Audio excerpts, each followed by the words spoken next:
Et salut tout le monde, bonjour, bienvenue sur la chaîne Golden Snake.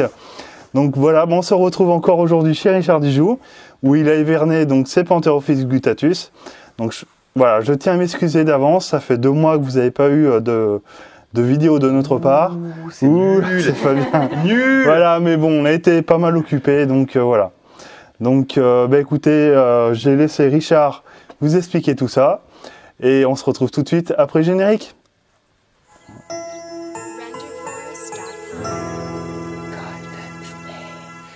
Bonjour à tous, je suis très content de vous retrouver et je suis très content de retrouver mes petits chouchous que j'ai laissés 3 mois, puisqu'aujourd'hui nous sommes le 28 décembre 2018 et ces petites bêtes hivernent depuis 3 mois, depuis fin septembre 2018. Donc cette année, je suis un petit peu en avance, mais pour une fois, parce que c'est rare que je sois en avance sur les reproductions, ou en même temps, je suis plus dans une course contre la montre comme j'ai été à une époque. Et j'ai laissé donc une douzaine de reproducteurs, 13 exactement, il y a 3 mois. Et aujourd'hui, je vais découvrir et revoir mes petites bêtes. 3 mois après, ils ont hiverné dans cette salle, dans cette petite pièce, à des températures qui étaient plutôt douces, puisqu'on a eu un début d'hiver plutôt sympa. Là, il commençait à faire froid, mais les 3 mois ont été effectués, donc il est temps de les réveiller. Et je vais découvrir en même temps que vous dans quel état ils sont et si toutes les petites choses que j'avais mis en place ont été utiles. Donc, pour l'instant, on va sortir les dalles.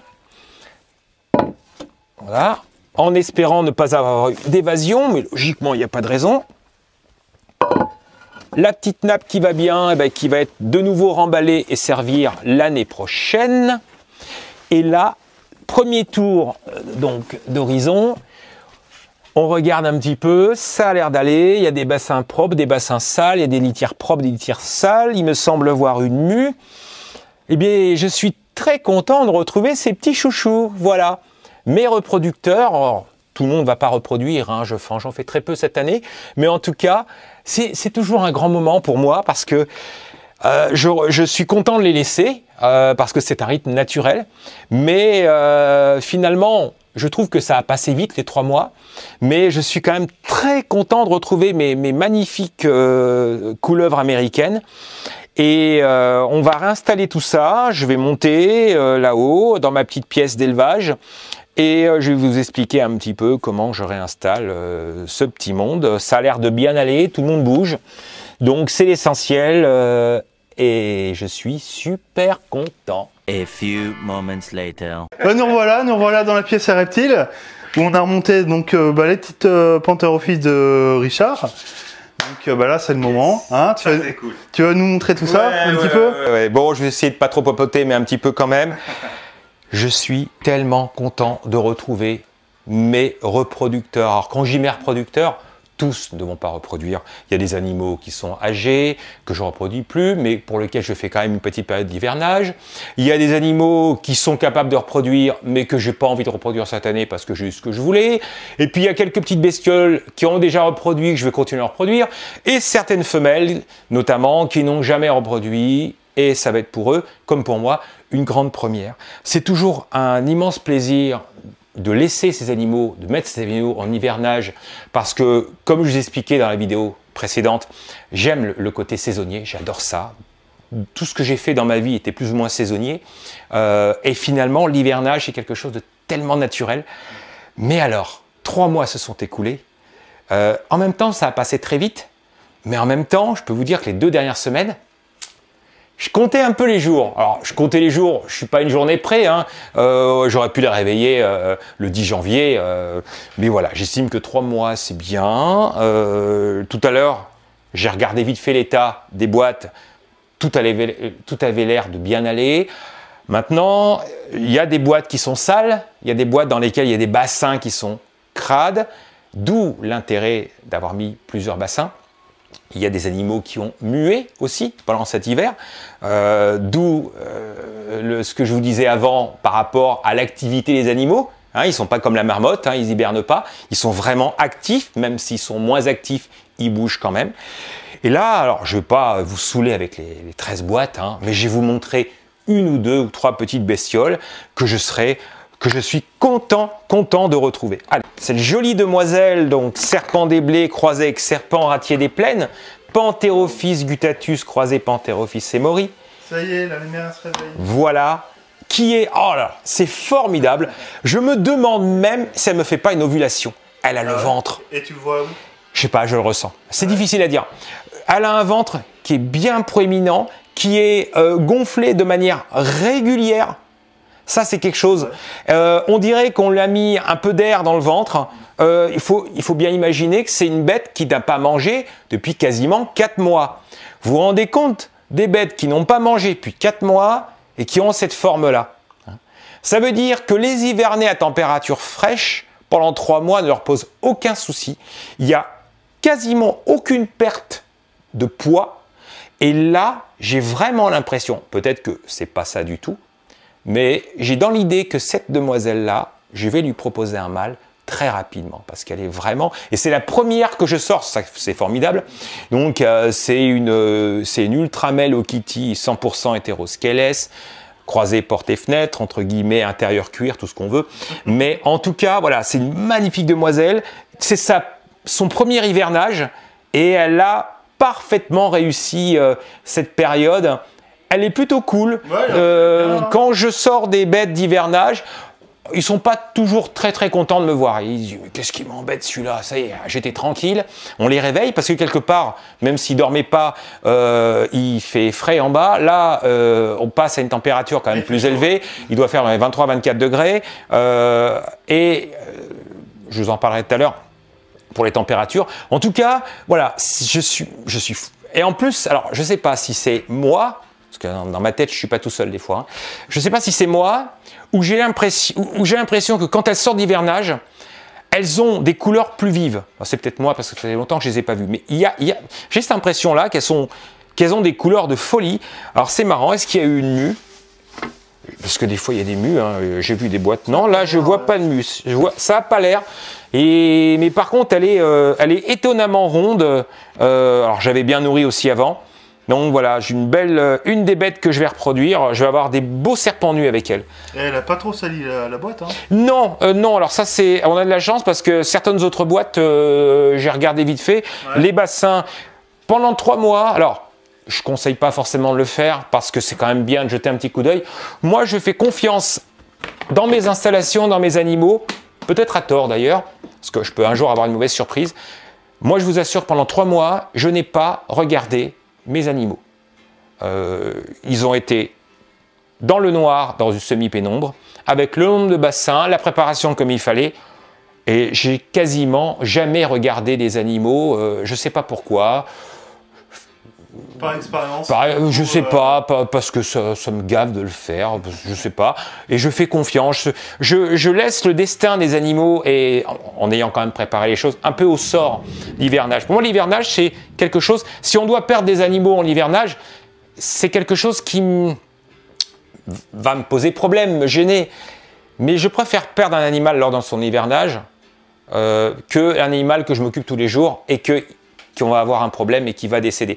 Maintenant, attention, je peux me permettre de dire ça parce que j'ai tout préparé correctement, les bêtes, je sais qui j'hiverne, comment j'hiverne, etc., les bassins, etc.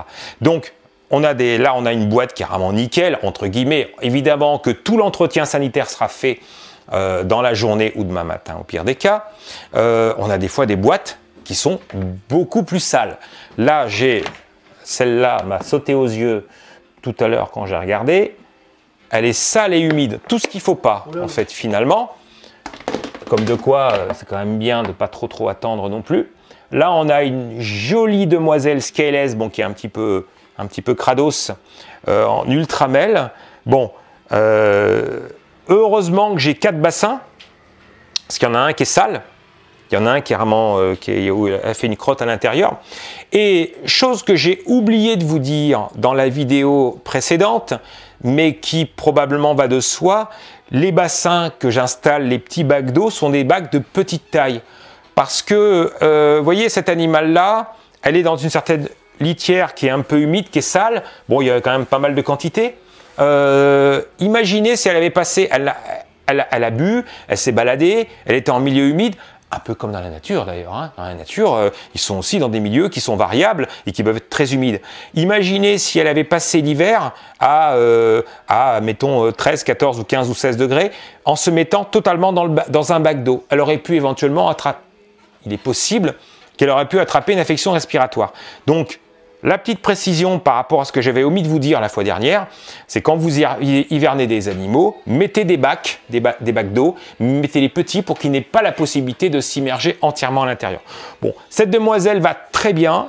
Bon, elle, je vois pas du tout d'ovulation, hein, ça viendra. Chose que elle, je pressois quelque chose, mais peut-être que c'est pas ça. Mais en tout cas, il va falloir faire une bonne désinfection, un bon nettoyage de tout ça, remettre une litière propre, et ensuite, peu à peu, l'activité physiologique et après reproductive reprendra. Qu'est-ce que j'ai fait du couvercle? Ah bah il est en dessous, je suis bête. C'est rien, c'est l'âge. Voilà, donc ça c'est une boîte vraiment qui est pas propre, hein, qui est vraiment sale. Mais l'intérêt de mettre 4 bacs quand même. Voilà, une grosse quantité de litière, de bien laisser les animaux digérer et faire leurs excréments 2 à 3 semaines avant l'hivernage. Ça évite effectivement des problèmes. Après, voilà, c'est des choses qu'on retrouve. Il ne faut pas s'inquiéter quand on voit ça. On a des animaux qui sont plus actifs que d'autres. Il y a des animaux qui ont été très sages, entre guillemets, qui ont quasiment pas bougé, et des animaux qui ont fait le foin pendant 3 mois. Parce que l'activité est toujours là. Et donc, forcément, là, je prends l'exemple d'une autre demoiselle. Jolie forme anérythristique. Voilà. Alors, elle a été plus sage. Et vous voyez, c'est incroyable. Hein. Regardez, on a une petite crotte, alors très légère, hein. On a tout petit peu de déjection, ce qui fait que les animaux ont quand même une vie physiologique, ils continuent quand même à avoir le tube digestif qui fonctionne, alors évidemment en quantité moindre, bien sûr, mais c'est quand même assez intéressant. Voilà. Et puis, dans certaines boîtes, il y a des mues. Donc là, celle-ci est superbe. Alors, est-ce que je prévois une ovulation ? Est-ce que j'entrevois une ovulation? Je ne suis pas sûr. Elle met un peu plus de temps à ovuler, elle. Mais en tout cas, elle est superbe. Puis ils ont pas perdu. Elle est costaude, hein. Elle est costaude. Ah, ouais. Ils n'ont pas perdu du tout. Ils sont superbes. Ouais, c'est un plaisir de les retrouver. Et puis, je les trouve plutôt zen pour des bêtes qu'on ressort comme ça d'hivernage. J'ai eu des années où je sortais les bêtes d'hivernage et qui étaient un peu plus rebelles, entre guillemets, qui bougeaient un peu plus, qui voulaient se sauver, qui n'étaient pas bien, quoi, qui disaient « mais fichez-moi la paix ». Là, on a des petites bêtes qui sont plutôt tranquilles pour l'instant. Voilà, bon, je vais pas tout vous montrer. Moi, j'aurai l'occasion de vous faire des photos de quelques bestioles. Je voulais quand même vous montrer quand même un beau mâle, bon, que je reproduis pas, mais c'est juste pour mon plaisir perso. Lui, il a mué. On a un mâle serpent ratier, Pantherophis obsoletus, qui est superbe. Hein. C'est un croisement entre Obsoletus et Obsoletus quadrivitatus. Voilà, qui est vraiment zébulon, qui est superbe avec cette belle. Et il a fait une mue. Voilà, l'hiver, la température fraîche ne les empêche absolument pas d'avoir une vie physiologique normale et de muer. C'est ça que je trouve génial avec l'hivernage, c'est que tout ne s'arrête pas pour eux. Ils sont en mode tranquille, mais et alors ces couleurs qu'on retrouve, ce jaune là. Il est magnifique. Hein. Les serpents ratiers américains, Pantherophis obsoletus, sont les serpents qui ont été un peu détrônés par les serpents des blés, parce que par rapport à la course aux mutations qui date des années 80, on avait quelques mutations de serpents ratiers, mais ça intéressait pas grand monde. Et puis il a soi-disant une sale réputation parce que c'est un animal soi-disant mordeur. Il a un peu plus de caractère que le serpent des blés, quoique les serpents des blés qui ont du caractère, mais c'est surtout une grande couleuvre qui peut monter entre 1,50 m et 2 m. C'est une couleuvre qui est rustique, qui a des mœurs semi-arboricoles, qui est super intéressante à observer. C'est vraiment des bêtes, moi, que j'aime beaucoup. Et on n'en trouve pas assez, on n'en voit pas assez chez les passionnés, et je trouve un petit peu dommage. Donc voilà, moi j'ai gardé, c'est une bête qui est née chez moi il y a quelques années, et j'ai gardé un spécimen pour mon plaisir. Parce que lui, quand il ira en terrarium, bon, pour l'instant il est en box, il vit bien, hein, mais bon, c'est pas top. Quand il ira en terrarium, j'aurai le plaisir de le voir accroché aux branches, ça va être Ça va être génial. Vraiment, il a des couleurs naturelles. Alors, c'est vraiment le croisement entre Pantherophis obsoletus obsoletus, qui est noir, essentiellement noir, et Pantherophis obsoletus quadrivitatus, qui est dans coloration jaune-orangé avec des lignes. Voilà. Et le mélange des deux a fait une bête qui a en même temps du jaune et en même temps des taches noires. Donc voilà, très beau spécimen, moi je l'adore. Enfin, j'aime tous mes chouchous, mais voilà, chacun a sa petite particularité. Pour finir, je vous montre une dernière bête. Parce que bon, après, finalement, je suis tellement pressé de m'en occuper que... Alors attends, il faut que je regarde si je retrouve, parce que c'est pareil. Il y en a un peu partout. Ah oui, oui. C'est pas celle que je voulais vous montrer, mais tant pis, l'une ou l'autre, c'est pareil. Là, on a... Merci, mon ami. Là, on a une très belle demoiselle, donc Pantherophis guttatus, donc de la goutte pure, de la variété... Abbot albinos, donc Okiti Abbot albinos, donc elle m'a servi pour beaucoup de projets. Et cette année, je vais la reproduire avec un de ses fils qui est Tessera, Tessera albinos de type reverse Okiti, donc très joli, très bel animal. Moi, ce qui m'intéresse, c'est, je pense que c'est jouable sur la première génération ou au pire des cas sur la deuxième génération. Ce qui m'intéresse, moi, c'est d'arriver à avoir des animaux de la forme Tessera albinos, mais avec un rouge très profond. Moi, j'adore son orange, bien sûr, qui est très marqué, très profond. Le blanc, évidemment. Et moi, ce qui m'intéresse, c'est de réussir à sortir des taches rouges comme ça sur d'autres projets. C'est parce que pour l'instant, tout ce que j'ai mis avec elle m'a fait des choses extraordinairement belles. Mais j'aimerais récupérer la coloration sur des générations futures de cette coloration rouge foncé que je trouve extraordinaire. Donc voilà, cette petite demoiselle qui est une très bonne élève en plus, qui reproduit très bien. Voilà, elle devrait faire des choses assez sympas cette année. Elle n'a pas fait... elle est propre sa caisse. Hein. Ouais, ça va. Il y a quand même besoin d'être nettoyé un peu, mais voilà, c'est des conditions d'hivernage qui se sont plutôt bien passées. J'ai regardé vite fait tout à l'heure, il n'y a pas de choses particulières, hein, ça a l'air d'être pas mal. Tout le monde va bien. Maintenant, ce qui est important maintenant, quand on va s'occuper de ces animaux-là, c'est... Alors, tout à l'heure, justement, je voulais vous raconter vite fait les températures. Bon, il y a plusieurs façons de faire. Ce qu'on conseille souvent aux gens, c'est de les mettre dans une installation et d'augmenter de 2 degrés tous les 3 jours, etc. C'est un très bon conseil. Hein. Moi, je conseille aux gens de le suivre. C'est tellement un bon conseil que je ne suis pas foutu de le suivre. Moi, je ne m'embête pas.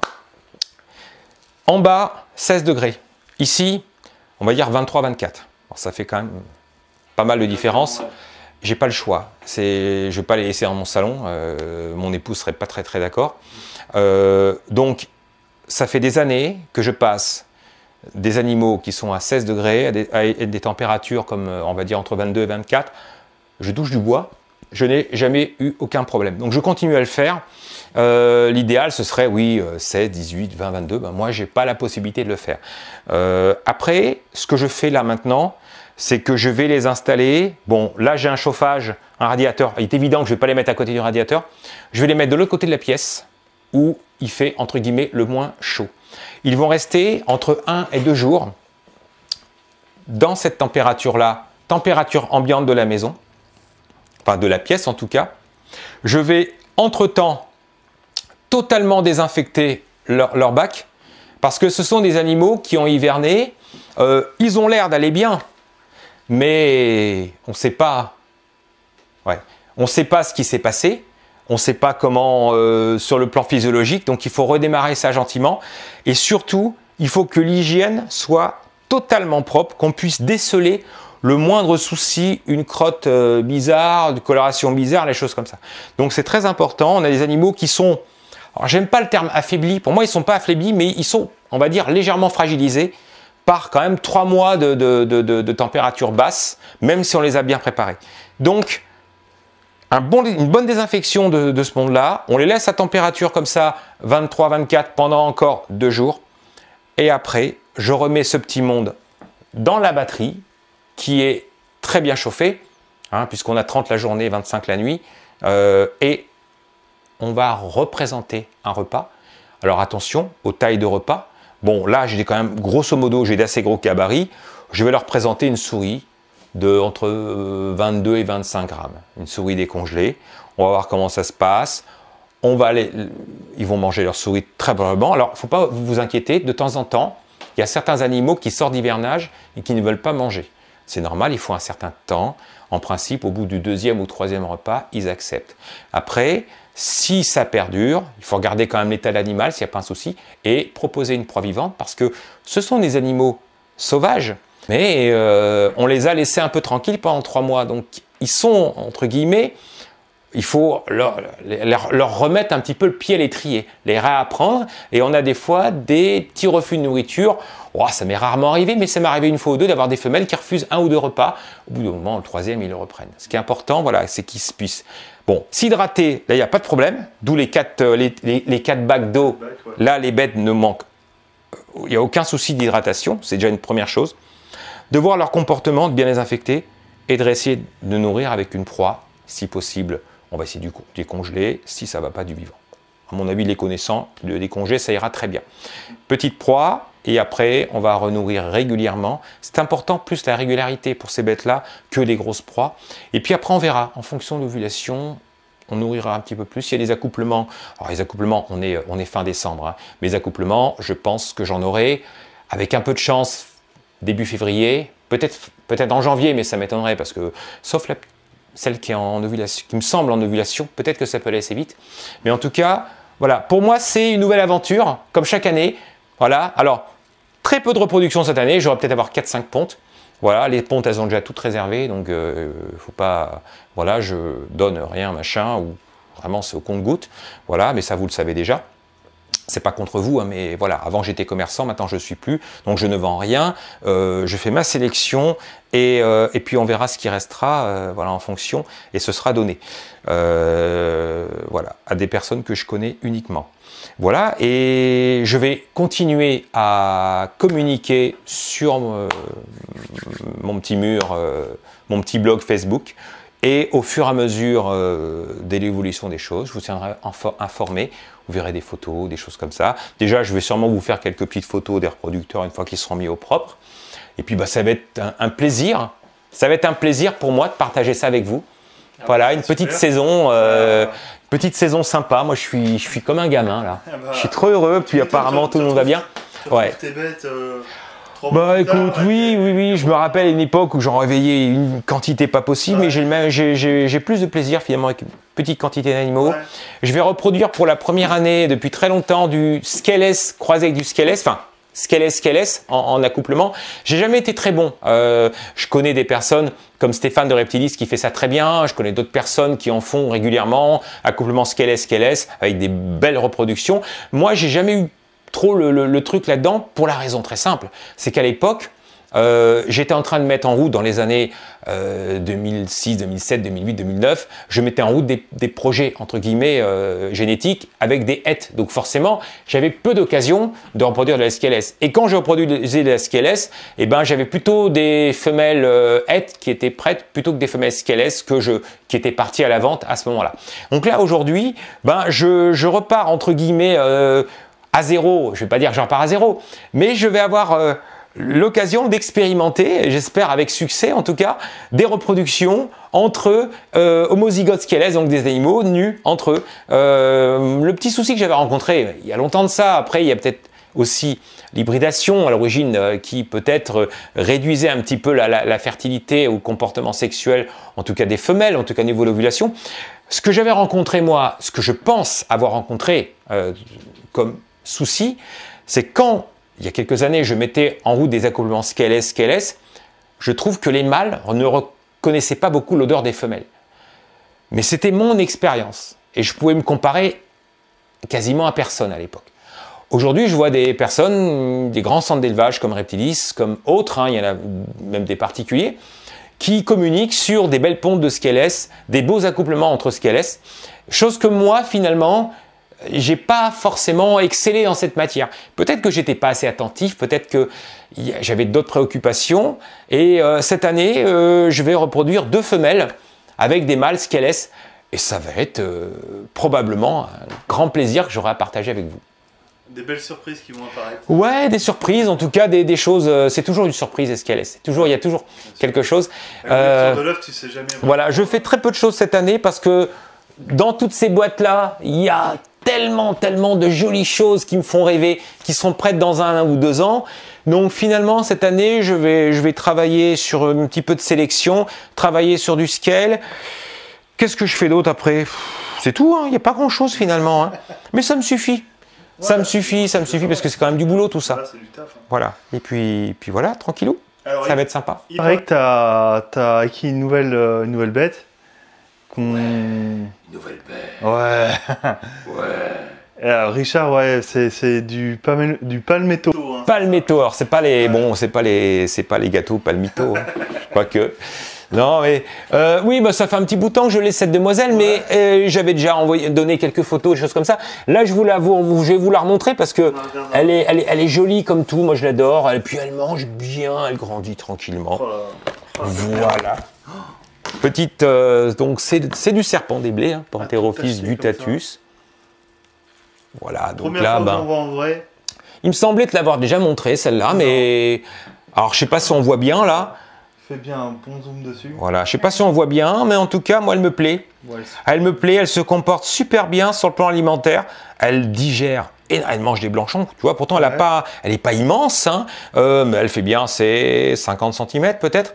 Elle mange des blanchons de souris de 10, 12, 10 grammes, sans problème, sans problème. J'adore, enfin, moi, c'était mon rêve depuis toujours, les palmettos, depuis que j'ai découvert que ça existait. Moi, ce que j'aime bien, c'est, bon, comme beaucoup de gens, hein, ces grosses taches là. Parce que je me dis, sur de la sélection, ça peut être vraiment assez sympa. Mais là, pour l'instant, voilà, je découvre ce gène, entre guillemets, en tout cas visuellement. Hein, je ne le travaille pas encore, parce que j'ai juste une femelle et puis un mâle adulte het, mais je vais essayer de trouver un mâle.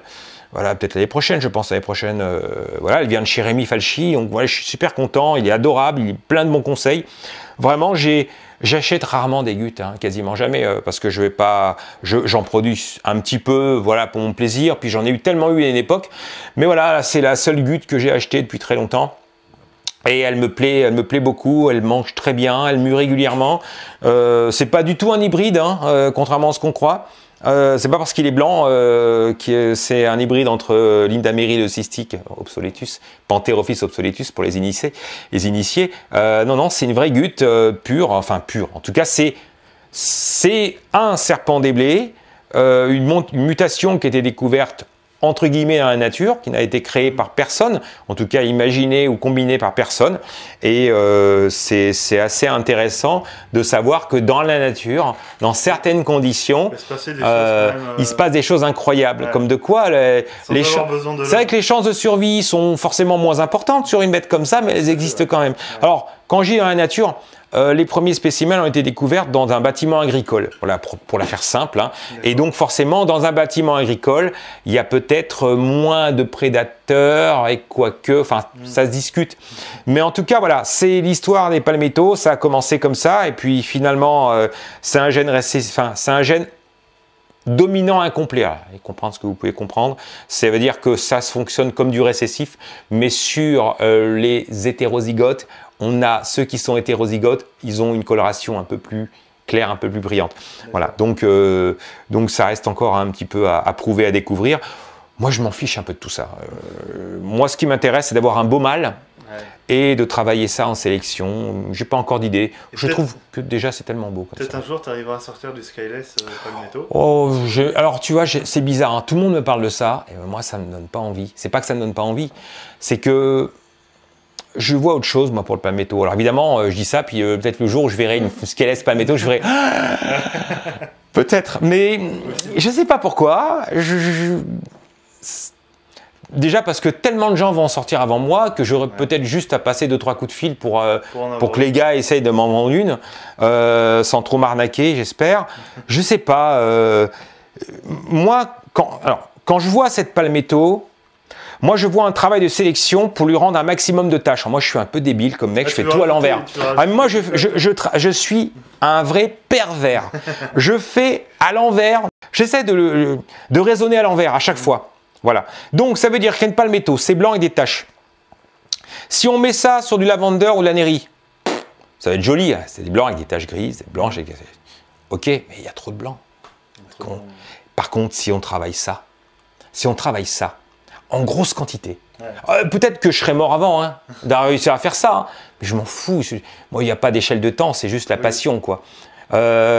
Si j'arrive à faire une palmetto avec un maximum de tâches, les tâches, elles sont organisées autrement que chez la goutte classique, naturelle. Par lui mettre de l'albinos, j'ai vu des albinos en palmetto, c'est absolument faramineux. Après, d'autres mutations probablement, mais je sais pas trop en fait. Pour l'instant, c'est vraiment pour le plaisir de l'animal, parce que c'est une bête qui est incroyable. J'ai tout à apprendre sur cette variété-là. Et puis, c'est pareil, hein. La génétique, c'est une forme d'art. Hein. La génétique à but ornemental, c'est ce qu'on fait avec les couleuvres, notamment, mais pas que. C'est une activité qui dépend énormément de la sensibilité de la personne. Il y a des choses qui sont magnifiques, mais qui ne me parlent pas, parce que c'est pas ma came, je n'ai pas cette sensibilité-là. Il y a des gens qui mélangent, par exemple, du Tessera avec du Blood Red. Moi, ça ne m'aimerait jamais l'esprit de le faire, mais c'est tout aussi intelligent que ce que je peux faire moi avec mes ultramels et autres. Donc, pour l'instant, la palmetto, je ne sais pas ce que je vais faire avec. Pour l'instant, je l'ai, je l'observe, et n'est-ce pas là l'essentiel d'ailleurs. Je l'observe, je la fais grandir, et puis après, on verra si on la reproduit avec Pierre-Paul Jacques, on aura bien. Et puis peut-être que d'ici là, sur les interfaces de mes amis éleveurs, je verrai peut-être des choses absolument fabuleuses qui me donneront envie de faire des choses qui s'y ressemblent. Voilà. Sachant que on ne peut pas faire exactement comme son voisin, ce serait contre-productif. On apporte toujours sa petite touche personnelle. Voilà, donc ça c'est un de mes coups de cœur. Hein, voilà, j'en ai plein d'autres des coups de cœur, mais voilà, sur le serpent des blés, ben, voilà, j'ai cette chance d'avoir cette petite palmetto. Merci à Original Scale, Rémi Falchi, pour ta confiance, tes compétences, ta gentillesse et cette magnifique bête qui en découle. Bon bah voilà, bah écoute Richard, bah, merci encore de nous avoir accueillis. C'est toujours un plaisir de vous avoir à la maison. Donc on a endormi tes bêtes, maintenant on les a réveillés. Voilà, on les a endormis, paf, maintenant on les réveille. Oh, réveil. Non, le réveil va se passer en douceur, c'est top, je suis content. Je suis content, c'est une petit hivernage tranquille qui s'est bien passé. En plus, on a eu un début d'hiver assez doux. J'ai tendance un petit peu à stresser quand il fait très froid, puis finalement, là il commence à faire froid, c'est là que je les réveille. Alors, j'aurais pu le réveiller un peu plus tard. Évidemment, là, 3 mois, c'est bien. Donc, on va installer tout ça. Que vous dire d'autre là-dessus? Pas grand-chose. Hein. Je vous avais donné pas mal d'éléments la précédente vidéo. Moi, je suis content de retrouver ce petit monde parce que j'y suis très attaché. C'est mes petites bêtes. Et puis, il y a des individus qui ont une histoire, qui sont âgés, d'autres qui ont leur histoire à écrire. Et je vais essayer d'être un acteur bienveillant de cette histoire reptilienne. Voilà. Et puis j'espère bientôt avoir des petits accouplements. Voilà. C'est toujours un plaisir de voir des petites bêtes qui vont avoir une activité sexuelle chez soi comme ça, les observer, regarder un petit peu qu'est-ce qu'on peut combiner.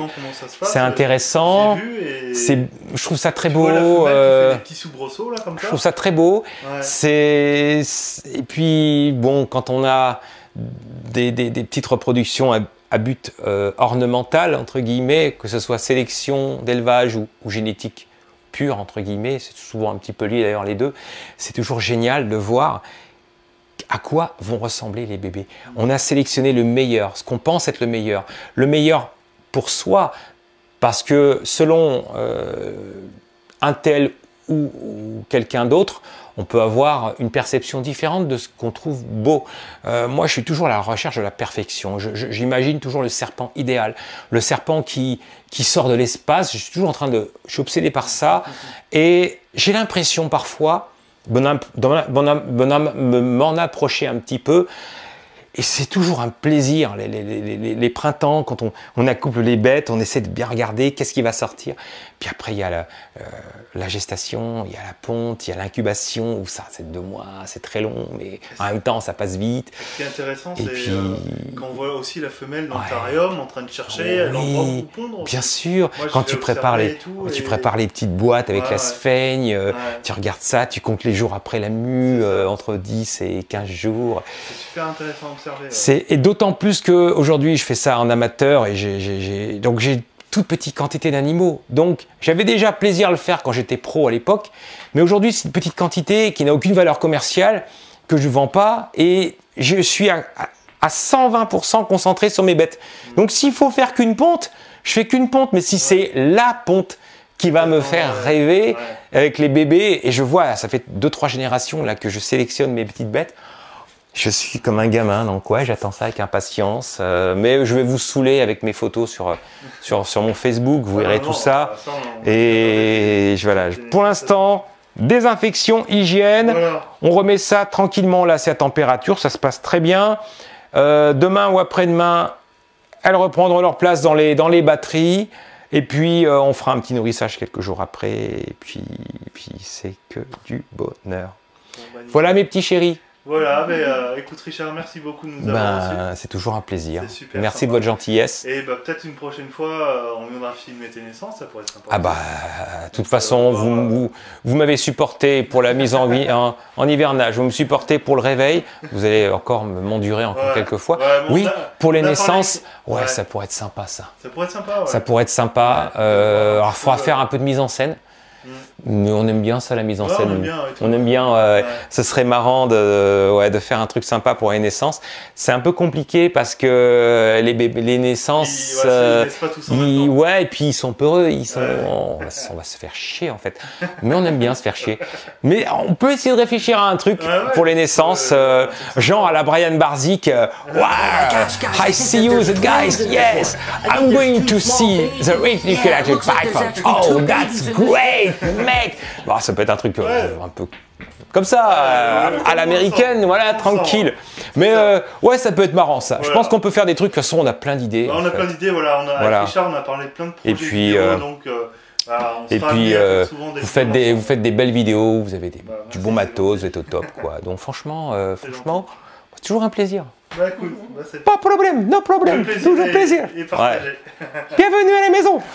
Non, c'est cool, voilà. Bon, bah écoutez, les amis, et ben, on vous dit à bientôt. Allez, bah ciao, bye bye, à bientôt pour une nouvelle vidéo. Ciao. À bientôt, salut les gars.